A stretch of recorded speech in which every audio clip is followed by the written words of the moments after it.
નમસ્કાર વિદ્યાર્થી મિત્રો, આપણે ધોરણ 7ની અંદર એક્સરસાઇઝ નંબર 3 સુધી આપણે જોયું હતું, જેમાં આપણે આગળના સવાલ જવાબ સ્વાધ્યાયપોથીના જોયા હતા અને એની સાથે સાથે થોડા વિકલ્પો જોયા હતા.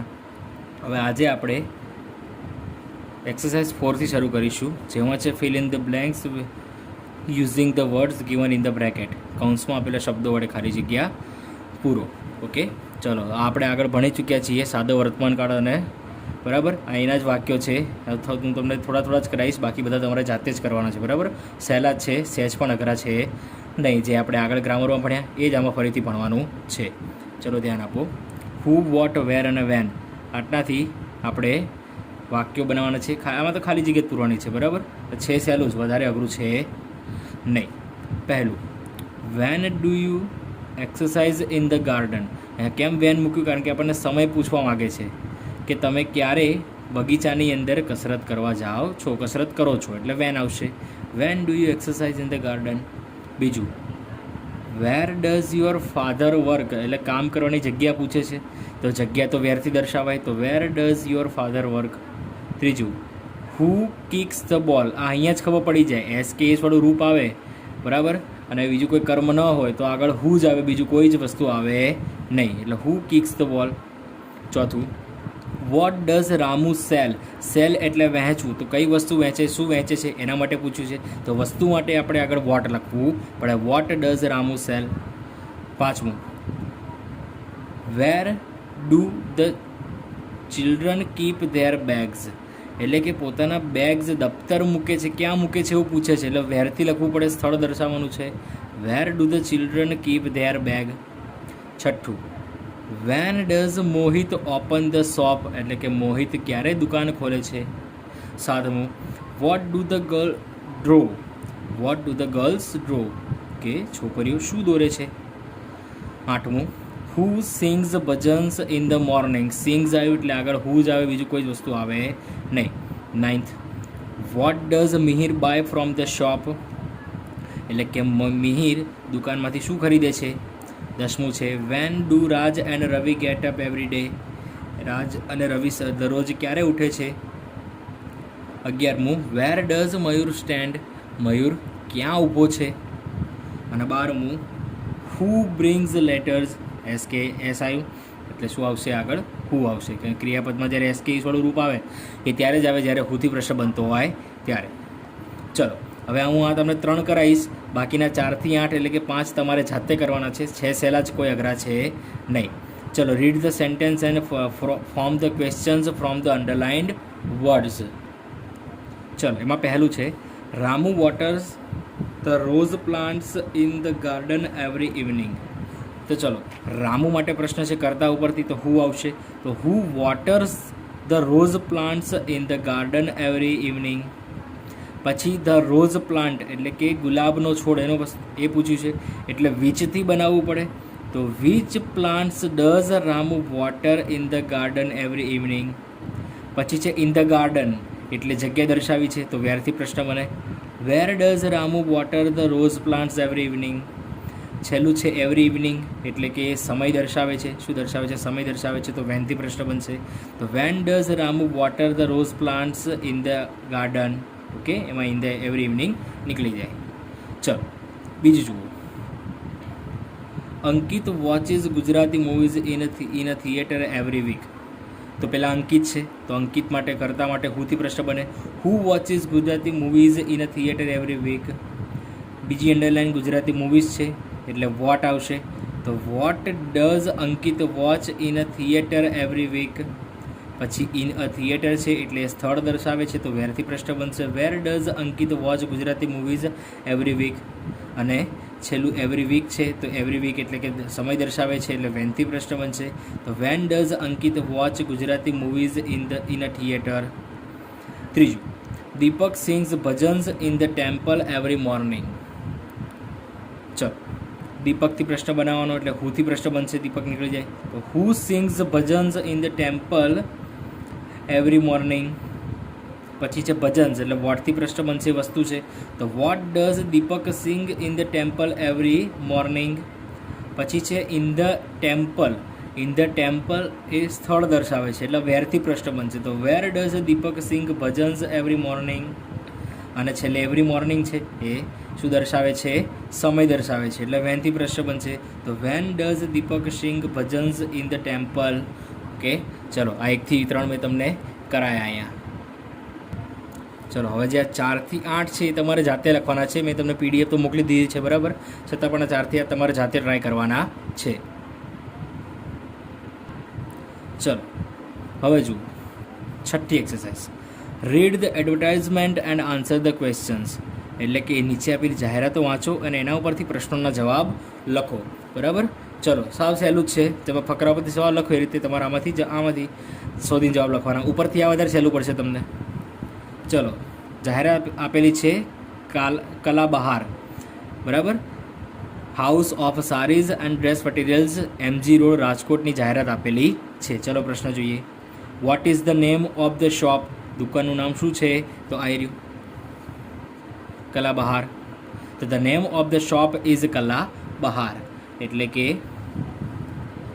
આ દુકાનનું નામ કલા બહાર છે. બીજું, van is the shop open every day. દરરોજ દુકાન કેટલા વાગે ખુલે છે? તો જુઓ ટાઈમિંગ લખ્યું છે અહીંયા 10 AM to 9 PM. તો આપણે તો the shop is open at 10 AM to 9 PM every day. જો કે તમે ખાલી એટલું લખો તો પણ ચાલે. The shop is open at 10 AM every day તો પણ ચાલે. મેં આખો ટાઈમ લખ્યો છે, આખો લખો તો પણ ચાલે. ચલો ત્રીજું, વોટ ઇઝ ધ ડિસ્કાઉન્ટ. કેટલી છૂટ આપેલી છે? તો જુઓ લખેલું છે 20% ડિસ્કાઉન્ટ. તો ધ ડિસ્કાઉન્ટ ઇઝ 20%. ચોથું, વોટ ડઝ શોપ સેલ. દુકાનમાં શું શું વેચવામાં આવે છે? તો the shop sells saris and dress materials છે ને. પાંચમું, when is the shop closed. દુકાન ક્યારે બંધ હોય છે? તો the shop is closed on Sunday. દુકાન રવિવારે બંધ હોય છે. ચલો નીચે જુઓ, આદિત્ય બુક સ્ટોરની જાહેરાત આપેલી છે. Read the bill and answer the question. આ બિલ છે એક પ્રકારનું જે સ્ટેશનરીનું બિલ છે. જુઓ સિંગલ લાઇન નોટબુક છે, લોંગ બુક છે, એટલાસ છે, ડિક્શનરી છે. આ એની ક્વોન્ટિટી છે, કેટલી લીધી છે. જેમ કે સિંગલ લાઇન નોટબુક 6 લીધી છે, લોંગ બુક 2 લીધી છે, એટલાસ અને ડિક્શનરી કેટલી લીધી છે. એમના રેટ આપેલા છે. આ રેટ જે છે એ એક વસ્તુનો રેટ છે. એટલે 6 લીધું છે તો 1 ના 20 એટલે 6 ના 120 થાય. બરાબર, એટલે એક વસ્તુનો રેટ છે આ. ઓકે, જેમ કે સિંગલ લાઇન નોટબુક, એક નોટબુકનો 20 રૂપિયા, એક લોંગ નોટબુકનો 65 રૂપિયા, એક એટલાસ અને એક ડિક્શનરીના 20 અને 120 રૂપિયા. ટોટલ બિલ એટલું આવે છે 460 રૂપિયા. ચલો, વિચ આઇટમ કોસ્ટ ₹190. એટલે કઈ વસ્તુની કિંમત 190 રૂપિયા હતી? The dictionary cost ₹190. ડિક્શનરીનો ખર્ચ 190 રૂપિયા છે. બીજું, what is the price of one long book. એક લાંબી નોટબુકની કિંમત કેટલી છે? તો the price of one long book is ₹65. એટલે કે એક લાંબી નોટબુકની કિંમત 65 રૂપિયા છે. ત્રીજું, what is the name of the shop. દુકાનનું નામ શું છે? તો the name of the shop is Aditya book store. દુકાનનું નામ આદિત્ય બુક સ્ટોર છે. ચોથું, how many single line notebooks did Shreya buy. આ શ્રેયા નામ એટલે આવ્યું કે જે જાહેરાત હતી, જે બિલ હતું એ શ્રેયા દવેના નામ ઉપર હતું. એટલે તો શ્રેયાએ કેટલી સિંગલ લાઇન નોટબુક ખરીદી હતી? તો શ્રેયા બોટ, અહીંયા શ્રેય છે, સોરી હો, Shreya bought 6 single line notebooks. શ્રેયાએ 6 સિંગલ લાઇન નોટબુક ખરીદી હતી. પાંચમું, what is the total amount of the bill.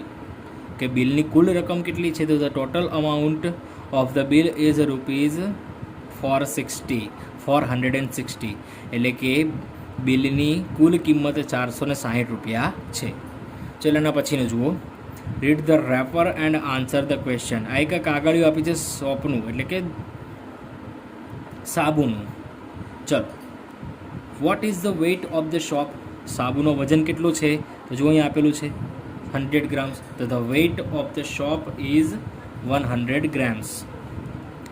Vote is the price of the soap. તો જુઓ રિટેલ પ્રાઇસ આપેલી છે 12 રૂપિયા. તો the price of the shop is ₹12. ત્રીજું, who is manufacturer of this soap. આ દુકાનના ઉત્પાદક કોણ છે? તો જુઓ અહીંયા આપેલું છે. તો the manufacturer of this soap is Hindustan soap limited, Morbi. ચલો ચોથું, what is free with 3 soaps? 3 સાબુ સાથે શું મફત આપવાનું છે? તો જુઓ, purchase 3 soap and get 1 pack of active washing powder. તો 1 pack of active washing powder is free with 3 soaps. પાંચમું, is the soap available in Gujarat? શું આ દુકાન ગુજરાતમાં છે? તો yes, the shop is available in Gujarat. મેં મોરબી લખ્યું ને, મોરબી ગુજરાતમાં આવે એટલે.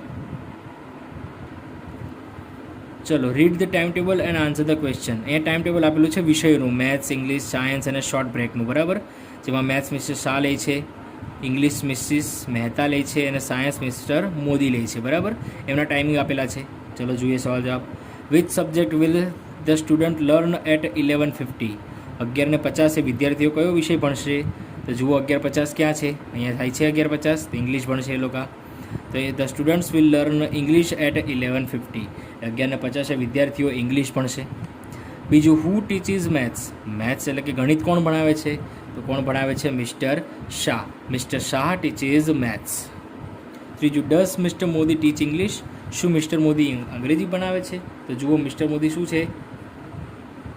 સાયન્સ ભણાવે છે, એટલે no, mister Modi does not teach English. ચોથું, when will the student learn science? વિદ્યાર્થીઓ વિજ્ઞાન ક્યારે ભણશે? તો જુઓ, વિજ્ઞાનનો સમય ક્યાં છે? સાયન્સ આવી રહ્યું, તો વિજ્ઞાનનો સમય છે 12:25. તો લખવાનું, the students will learn science at 12:25. પાંચમું, how long is the short break? આ શોર્ટ બ્રેક જે ટૂંકો બ્રેક છે કેટલો લાંબો છે? તો the short break is 15 minutes long છે ને, 1 થી 1:15 છે, એટલે 15 મિનિટ સુધી. ઓકે, ચલો 10માં ધ્યાન આપો. હવે આમાં એવું છે, our teacher has given you a project our helper. You met a postman and collected information about him and his work. તો આજે આપણે પોસ્ટમેન વિશે નિબંધ લખાયો હતો એ રીતનો જ છે, બરાબર. આ તમારે જાતે લખવાનું છે. હું તમને PDF આની મોકલી આપી છે મેં તમને. ઓકે, ચલો અહીં સુધી રાખીએ છીએ. નેક્સ્ટ ટાઈમ નવો પાઠ શરૂ કરીશું.